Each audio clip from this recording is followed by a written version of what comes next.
अस्सलाम वालेकुम and welcome to अलीज़ी vlogs. पाकिस्तानियों, इस वक्त पाकिस्तान के अंदर बहुत बड़ी अपडेट्स हो रही हैं। जियो न्यूज़ के ऊपर एक बहुत बड़ी ब्रेकिंग न्यूज़ चलाई गई कि जनाब army chief general Asim Munir का नोटिफिकेशन जारी कर दिया गया है, लेकिन अगले ही कुछ सेकंड में उस नोटिफिकेशन को जैली करार दे करके जियो न्यूज़ ने माफ़ी मांग ली। अब क्या वाकई नोटिफिकेशन जैली था या मामला कुछ और है, इस पर तफसील से बात करेंगे। सुहेल आफरीदी आज 9वीं मरतबा इमरान खान से मिलने आए, लेकिन उन्हें मिलने नहीं दिया गया, वापस चले गए। लेकिन साथ में एक बात भी कर गए कि 7 दिसंबर से मामला बदल जाएगा। एहतजाज की कॉल आवाम के बीच में हम जा रहे हैं। हालात किस तरफ जा रहे हैं? दूसरी तरफ मोहसिन नकवी की मुलाकात बरतानिया की जो एम्बेसडर पाकिस्तान के अंदर मौजूद हैं, जेन मैरियट, उनके साथ आदिल राजा को पाकिस्तान लाने की तैयारी। शहजाद अकबर को सिफारिश की गई कि जनाब मतलूब हैं इंतहाई रियासत को, इन्हें पाकिस्तान के अंदर लाया जाए। तफसीलात आपके सामने रखता हूँ मुख्तसरन। जियो न्यूज़ के ऊपर एक खबर नशर की गई कि army chief general Asim Munir का नोटिफिकेशन जारी कर दिया गया है चीफ ऑफ डिफेंस के लिए। नोटिफिकेशन की तस्वीर साथ में चलाई गई और सहाफ़ी एजाज सैयद को लाइव लिया गया और सहाफ़ी एजाज सैयद ने बताया कि इस नोटिफिकेशन के ऊपर दस्तखत हैं आसिफ अली जरदारी और शहबाज शरीफ वज़ीर आज़म जैली के। अब जनाब यहाँ पे आपने इस मामले को समझना है। अगर वो नोटिफिकेशन जैली था तो जियो न्यूज़ ने इतनी जल्दी में, इतनी हड़बड़ाहट में वो नोटिफिकेशन बगैर तस्दीक के दिखाया कैसे? और अगर वो नोटिफिकेशन जाली था तो उसकी तस्दीक इतनी जल्दी कैसे हो गई जियो न्यूज़ को कि भाई ये नोटिफिकेशन जैली है, कि कुछ ही सेकंड के बाद फौरन ब्रेकिंग न्यूज़ चला करके ये बता दिया गया कि नोटिफिकेशन जैली है। अब अगर कोई खबर चलाई जाती है तो जाहिर सी बात है, इतना बड़ा ये न्यूज़ चैनल है, उन्होंने पहले उसकी ऑथेंटिसिटी को कंफर्म करना है, उसे पहले मेक श्योर करना है कि हम इतनी बड़ी खबर चला रहे हैं चैनल पे, क्या ये सच है या झूठ है, उसको बगैर तस्दीक के चला देना और फिर उसकी तस्दीक इस बात की कर देना कि ये जैली है। इतनी जल्दी कैसे पॉसिबल है? दो ही मुमकिनात हो सकती हैं।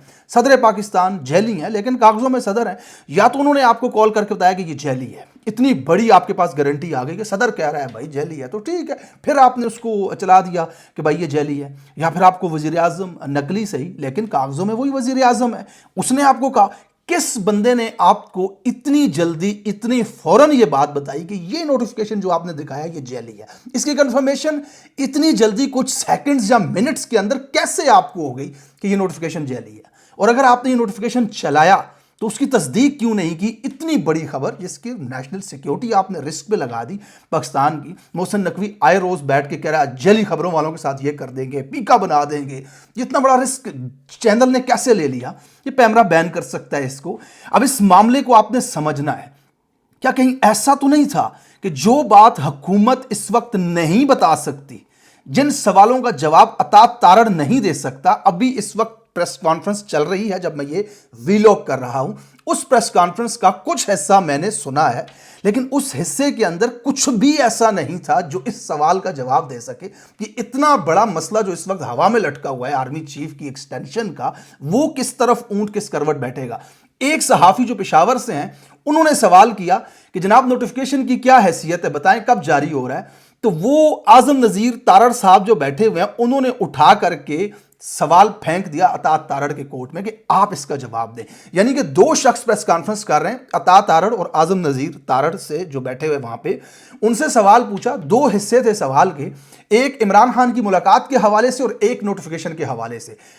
आजम नज़ीर साहब जो हैं, उन्होंने, गालिबन आजम नज़ीर ही नाम है उनका अगर मैं गलत नहीं ले रहा, उन्होंने पहले हिस्से का जवाब दिया कि जनाब मुलाकात सुहेल अफरीदी की क्यों नहीं होनी चाहिए, लेकिन जैसे ही सवाल के दूसरे हिस्से पे वो गए नोटिफिकेशन के हवाले से, तो उन्होंने एकदम अता तारड़ को इशारा कर दिया कि तुम जवाब दो। अता तारड़ ने बदले में उनकी तरफ इशारा कर दिया कि तुम इसका जवाब दो। यानी कि ये जो प्रेस कॉन्फ्रेंस हुकूमत की तरफ से इंतहाई अहम 4 बजे होनी थी, ये 6 बजे के भी बाद तकरीबन 7 बजे इस प्रेस कॉन्फ्रेंस को करना पड़ा। तो मामलात कहां पर रुके हुए हैं? आज ही के दिन वज़ीर आज़म हाउस के अंदर एक सदर आए हुए थे बैरून मुल्क से, उनकी मुलाकात थी, डेलीगेशन था, वहां पे आर्मी चीफ आसिम मुनीर साहब भी मौजूद थे। अब शहजाद अकबर की खबर के मुताबिक जनाब इनकी पर्सनल मुलाकात हुई तकरीबन 20 मिनट से ज़्यादा तक, मेहमानों को बाहर लोगों के साथ मसरूफ़ रख करके। उसके बाद जियो न्यूज़ पे ये खबर चलाई गई और फिर फ़ौरन उस खबर को जली करार दे दिया गया। सहाफ़ी हैं, एस्टैब्लिशमेंट के टाउट ही समझे जाते हैं, हसन अयूब साहब, उनके मुताबिक भी उन्होंने जैसे ही नोटिफिकेशन की खबर आई फ़ौरन उन्होंने उसको पब्लिक किया और उसके बाद फ़ौरन उन्होंने भी उस ट्वीट को डिलीट कर दिया। कहीं ऐसा तो नहीं है कि हुकूमत जो अपने मुंह से जवाब नहीं दे पा रही, इसका जवाब सदर नहीं दे पा रहा, वज़ीर आज़म नहीं दे पा रहा, इसका इंफॉर्मेशन मिनिस्टर नहीं दे पा रहा, वो जियो न्यूज़ के ज़बानी ये मैसेज दिया गया है कि जनाब नोटिफिकेशन नहीं है, क्योंकि नोटिफिकेशन का वावेला मचा हुआ है। और इसी वावेले के बीच में ख्वाजा आसिफ ने भी ट्वीट कर दिया, जब ये गलतफहमी थी पाकिस्तान के अंदर, कानूनदानों के अंदर, कि भाई नोटिफिकेशन की ज़रूरत है या नहीं है। कुछ के नज़दीक ये सवाल था कि वो एक्सटेंशन जो हो चुकी है, वो आईनी तरमीम जो हुई है, उसके अंदर मामला वाज़ेह है कि आर्मी चीफ नहीं अब रहना है 2030 तक, इसमें नोटिफिकेशन की तो ज़रूरत नहीं है। ये हुकूमती हलकों के अंदर, वकला के अंदर और तज्जियाकारों के अंदर ये बहस चल रही थी, तो फ़ौरन वज़ीर दिफा जो है नकली, उसने ट्वीट कर दिया कि नहीं नोटिफिकेशन की ज़रूरत है। उसने लिख दिया कि बड़ी जल्दी इसको प्रोसेस हम कर रहे हैं। यानी कि हुकूमत इस वक्त ब्लैकमेल भी कर रही है, दबाव भी डाल रही है। लेकिन दूसरी तरफ से मामला क्या है वो बड़ा इंटरेस्टिंग है कि जनाब अगर जियो न्यूज़ ने ये काम किया तो ये कौन सी ताकत है जो इस वक्त जियो न्यूज़ को कंट्रोल कर रही है, जनरल आसिम मुनीर से भी ऊपर। अगर फर्ज करें इस वक्त ताकत का असल मरकज जनरल आसिम मुनीर ही होते, तो फिर अगर ये जेली नोटिफिकेशन था भी तो कम से कम जियो न्यूज़ इसके ऊपर एक दिन ले लेता इसकी तरदीद करने में। इतनी जल्दी फौरी तौर पे इसकी तरदीद जियो न्यूज़ कभी भी ना करता। इस बात से आप इस चीज़ का अंदाज़ा लगा दें कि ताकत का असल मरकज़ इस वक्त कहीं और बैठा हुआ है। अब वो बैरून मुल्क है, अमेरिका है, सऊदी अरब है या अंदर को बंदा है, लेकिन ताकत का असल मरकज़ टेबल तकरीबन टर्न हो चुकी है अब तक के हालात के मुताबिक। प्रेस कॉन्फ्रेंस के अंदर जो हुकूमत ने की, बड़ा मुख्तसर सा जवाब उन्होंने दिया, ये प्याली के अंदर तूफान कर रहे हैं, नोटिफिकेशन हो जाएगा, आपको पता चल जाएगा। अब किसका होगा ये बताओ ना भाई, और अब तक क्यों नहीं हो रहा, ये मामला यहाँ पे फंसा हुआ है। बहरहाल सुहेल अफरीदी के हवाले से मैं आपको बड़ी इंटरेस्टिंग इंफॉर्मेशन दे दूँ। 9वीं मरतबा इस वक्त आए थे इस्लामाबाद इमरान खान साहब से मिलने के लिए, लेकिन 9वीं मरतबा उन्हें वापस जाना पड़ा अपने लीडर से मुलाकात किए बगैर। जब से वो वज़ीर आला बने हैं उनकी मुलाकात नहीं हुई है। वो आइन और कानून के ऊपर चलना चाह रहे हैं, लेकिन ये हुकूमत उनके साथ ये सलूक करती है कि उन्हें नाके पर रोक लिया जाता है। एक रात को उन्होंने वहाँ पर धरना भी दिया। सुहेल साहब, बड़ी ही मुख्तसर बात आपसे कहूँगा कि आप पाकिस्तान की तारीख़ की पहली सबसे नौजवान और कम उम्र काबीना हैं। सुहेल अफरीदी, शफ़ी जान, मीना खान अफरीदी, इसके अंदर शाहिद खटक साहब, ये सब नौजवानों की काबीना है। पाकिस्तान के अंदर पहले ऐसा कभी नहीं हुआ। पहले बाबे इसको चलाते थे अपने तरीके से। आप नौजवानों के लिए एक एग्ज़ाम्पल सेट कर रहे हैं इस वक्त, जो निडर होते हैं, बेबाक होते हैं, बेखौफ होते हैं। और इस पिसे हुए निज़ाम के अंदर आप वो लोग हैं जो ग्राउंड से उठ कर के सियासतदान बने, अपनी ज़िंदगी के 10-10 साल दे करके तहरीक इंसाफ के इस नज़रिए के साथ कि हकीकी आज़ादी, रूल ऑफ लॉ का क़याम और इंसाफ का निज़ाम होना चाहिए। और ये जो जुल्म आपके साथ किया जा रहा है, आपके लीडर से आपको नहीं मिलने दिया जा रहा, तो यहाँ पे खुदारा कम से कम नौजवानों के लिए ऐसी मिसाल ज़रूर बनिए कि अपना हक इनसे छीन करके लीजिए। दूसरी तरफ सुहेल अफरीदी साहब ने बड़े वाज़ेह अल्फाज में कहा कि 7 दिसंबर के बाद हम अवाम के अंदर जाएंगे और लाया अमल आपके सामने आएगा। शफ़ी जान साहब जो इस वक्त इन्फॉर्मेशन के वहाँ पे मिनिस्टर है खैबर पख्तूनख्वा के, उन्होंने ये बात कही है। अब पिछले कुछ दिनों पहले जो वहाँ उनका खिताब था हरीपुर के अंदर, वहाँ पे भी उन्होंने कहा नवंबर में कुछ होगा और दिसंबर में बहुत कुछ होगा। ये इशारा था कि तहरीक इंसाफ दिसंबर के अंदर ऐसा क्या करने जा रही है जिसके गाहे बगाहे वो इशारे दे रहे हैं। वो दिन अब इस वक्त बहुत करीब आ रहा है। 7 दिसंबर तकरीबन नज़दीक है आपके सामने। 2 दिन बाद, 3 दिन बाद गालिबन पाकिस्तान के अंदर 7 दिसंबर को अवाम के अंदर जाएंगे और अगला लाहे अमल देंगे, एहतजाज होगा, इस्लामाबाद की कॉल होगी।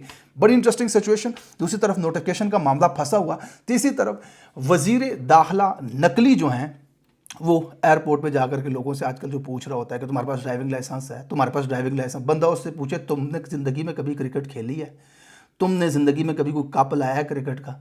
लेकिन तुम्हें तो उन्होंने बना दिया ना चेयरमैन पीसीबी। तो तुम लोगों से पूछ रहे हो तुमने कभी गाड़ी चलाई है, तुम्हारे पास ड्राइविंग लाइसेंस है, तो तुम दुबई ड्राइविंग के लिए जा रहे हो। अबे जिसने सारी ज़िंदगी बल्ला हाथ में नहीं पकड़ा, क्रिकेट नहीं खेली, उसे पाकिस्तान के अंदर चेयरमैन पीसीबी लगा दिया गया है। लेकिन मसला तुम्हें इस बात से है कि बंदे ने गाड़ी नहीं चलाई लेकिन दुबई जा रहा है, और दुबई में पाकिस्तानी लाइसेंस चलता ही नहीं है। ड्राइविंग के वीज़े पे वो जाएगा, वहाँ जाके सीखेगा, स्कूल अटेंड करेगा, फिर उसके बाद जा करके उसको वहाँ लाइसेंस मिलेगा। वो ड्राइवर की वैकेंसी है, वहाँ पहले लाइसेंस लेगा जा करके। बहरहाल टॉपिक टर्न हो रहा है। उनके मुताबिक जनाब बरतानिया की जो एम्बेसडर हैं उससे मुलाकात हुई और वाज़े ये ब्रेकिंग न्यूज़ चलाई गई टीवी के ऊपर कि जनाब अली ये जो हैं अपना आदिल राजा साहब बरतानिया के अंदर बैठे हुए हैं, या शहजाद अकबर साहब, या और बहुत सारे पाकिस्तानी जो बरतानिया के अंदर पाकिस्तान के खिलाफ जहर उगल रहे हैं, बैरूनी एजेंडे पे काम, वो ये घिसे पटे पुराने अल्फाज जो इनके होते हैं, उनको पाकिस्तान लाने के लिए राह हमवार की जाए। अब इसके अंदर बहुत सारे एक्टिविस्ट जो ट्विटर इस्तेमाल करते हैं, फेसबुक इस्तेमाल करते हैं, उनको भी कहीं ना कहीं ये खदशा है कि हमें कहीं बुला ना लिया जाए। पहली बात तो ये है कि चंद चुनिंदा लोग जो इस निज़ाम को तकलीफ़ पहुंचा रहे हैं उनके खिलाफ तो शायद इस तरह की कार्रवाई की जाए। लेकिन बरतानिया के हवाले से एक चीज़ कन्फर्म है कि आपको याद है कि एक बंदे ने ख्वाजा आसिफ को बस में जाते हुए कह दिया था, वो मुंह खुला छड़ के ना फिर कर कुछ चाकू मार लेगा तुम्हें। वो पाकिस्तानी था बेचारा, उसे गुस्सा था इसके ऊपर, उसने गालियाँ दी इसको गंदी गंदी बस के अंदर, और ये कहा कि ऐसे ना घुमा करो, कोई तुम्हें चाकू मार लेगा। तो ख्वाजा आसिफ वज़ीर दिफा ने तंदे तोड़ दिए थे कि उस बंदे को किसी तरह हथकड़ी लगा के पाकिस्तान लाया जाए, धमकी दे दी, वहाँ खुद जा करके पुलिस के साथ मीटिंग्स की, वहाँ शहर का जो आईजी होता है वो आया, बैठे, वज़ीर दिफा पाकिस्तान कह रहा है कि भाई इस बंदे ने मुझे धमकी दी। संगीन जुर्म होता है धमकी देना किसी को, कि यार इन्होंने मुझे धमकी। अगलों ने कहा नहीं सर धमकी नहीं, उसने कहा कि खुला ना घुमा कर वो चाकू मार लेगा, तुम्हारी सेफ्टी के लिए उसने बात की। अब वहाँ पे तो कानून है ना भाई, ऐसा नहीं है ना कि बड़े साहब ने कहा चक लवो तो चक लवो, फड़ लवो तो फड़ लवो। वहाँ पे तो कानून है, इंसान रहते हैं।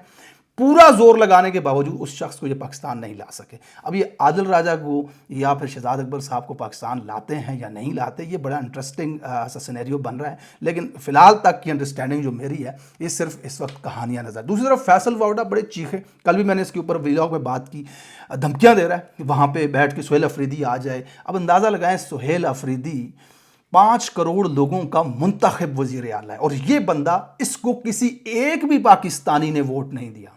ये पता नहीं कौन से कोर कमांडर के दरवाजे से निकल के सेनेट के अंदर आ गया। ये 4 बंदे चौक में खड़ा नहीं कर सकता। और इमरान खान 25 करोड़ के रहबर को आकर के कह रहा होता है क्या कि आपकी ऐसी की तैसी। मतलब कल तक ये इमरान खान को अपना सियासी वालिद कहता था टीवी पे बैठ करके। ये मेरे अल्फाज नहीं, फैसल वावड़ा के अल्फाज हैं। ये किसी रिटायर फौजी का गंदा बदबूदार जूता अपने मुंह के सामने रख करके टेबल पे 3 घंटे बैठा रहा ये ARY के प्रोग्राम के अंदर, और उस बूट को अपनी गाड़ी के डैशबोर्ड पे रख कर कराची से ये लाहौर आया था। ये आदमी, ये इसकी औकात, इमरान खान को ऐसी की तैसी कह रहा होता है। बंदा इससे पूछे कि अदालत ने एक बार इसको बुलाया कि तुम इधर आओ ज़रा, तो इसने जा करके सजदा कर लिया। आपने फुटेज देखी होगी, तस्वीरें देखी होंगी इसकी। इसने सजदा कर लिया, लिटरली सर रख दिया फुटपाथ के ऊपर ज़मीन पे, और हाथ जोड़ करके अदालत को नमन किया, नमस्कार किया इसने। और तड़ी लगा रहा है किसको? 32 साल कैद बामुशक्कत की सजा सुनने के बावजूद जो जेल में बैठा हुआ वक्त के यजीद को ललकार रहा है, उसे डरा रहा है ये कि ऐसी की तैसी। ये इस वक्त पाकिस्तान की सिनेरियो है, ये इस वक्त पाकिस्तान के हालात हैं। अगले वीलॉग में आपके साथ कुछ मजीद अहम अपडेट शामिल करता हूं। इस वक्त तक नोटिफिकेशन बुरी तरह फंसा हुआ है और मामलात हाथ से निकल रहे हैं। ख्याल रखिएगा अपना। अगला आने वाला वीलॉग सुबह का बड़ा अहम होने वाला है। तब तक अल्लाह हाफिज़।